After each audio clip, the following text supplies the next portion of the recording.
guys, my name is Danielle, and for our next adventure, I'm going to be doing something that makes me feel very uncomfortable. I'm going to bake, and I'm going to bake something difficult from scratch.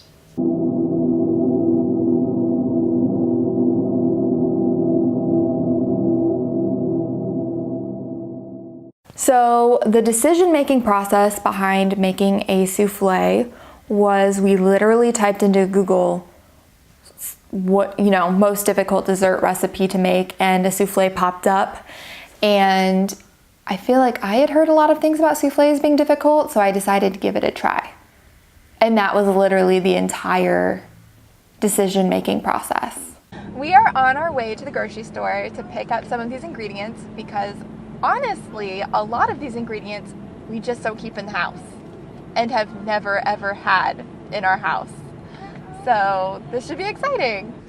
Ah, it's red! It's so red and there's a cup right there. You nub! It was on his computer, it's fine. It's not fine. For our ingredients, we had milk, eggs, sugar, cream, chocolate, because we were doing a chocolate souffle. So we had both cocoa powder and like chocolate chips to melt. I'm not really good at separating the egg whites from the egg yolks, so we had a little mini disaster where I ended up with too many egg yolks, not enough egg whites. Watch me not do it right.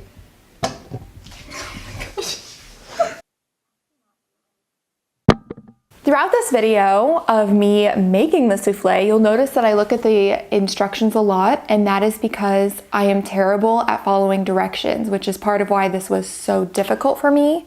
I need to melt this chocolate. It doesn't say how to melt it. Can I put it in the microwave, or is that really bad? It was just kind of a mess. So a lot of the directions consisted of whisking. So you'll also see me whisking a lot. There I am whisking. And I'm whisking some more. And there's some more whisking. And then I'm whisking again. I feel like making a souffle is mainly just whisking. That's what I learned my first time making a souffle was whisk. Whisk often. You cannot whisk too much. Or maybe you can. But there's a lot of whisking. Next, we had to get out the hand mixer, which is basically just another form of whisking. I am so proud of this moment, you all, because I am pouring hot sugar with one hand and continuing to beat the egg whites with the other hand. And this, for me, was the highlight of the entire baking souffle experience because I felt so awesome. I felt like a real baker. Here I am trying to put the batter into these cups, and I didn't know exactly the best way to do that, so you can see me here awkwardly spooning them in. That was fun and a little bit messy and a little bit stressful for me because I don't like making messes. Finally, putting these souffles into the oven, and I'm feeling pretty good at this point. In my heart at this point, while I'm waiting for these things to bake, I really am just hoping that they come out looking beautiful, just like the picture, because that would be so validating to me as a human being to know that I can produce a souffle the first time. So here it is, the moment of truth. I am taking these beautiful souffles out of the oven, and they start to sink. Oh, they are falling. Are they? Yes. And so do my hopes and my dreams for my future.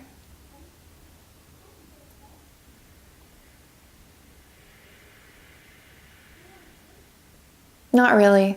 I learned that making a souffle is difficult. And maybe not difficult for everyone, but it was definitely difficult for me.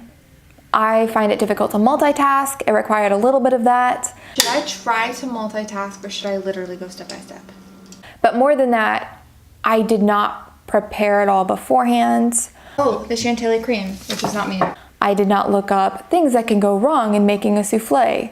Even though I had heard the horror stories of souffles falling flat, there was a part of me that did not think that was actually going to happen to me. And that's okay. You know, sometimes we try things and they don't really work out. And that's what happened here today.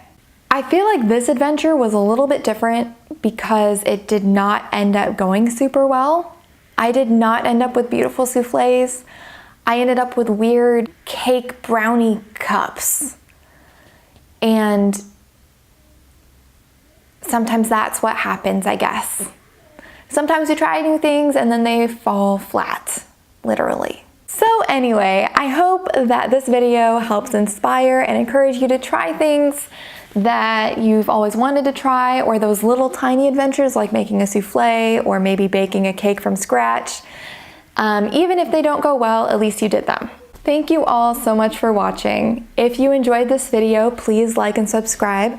We do put out new videos every single week, and we will see you next time.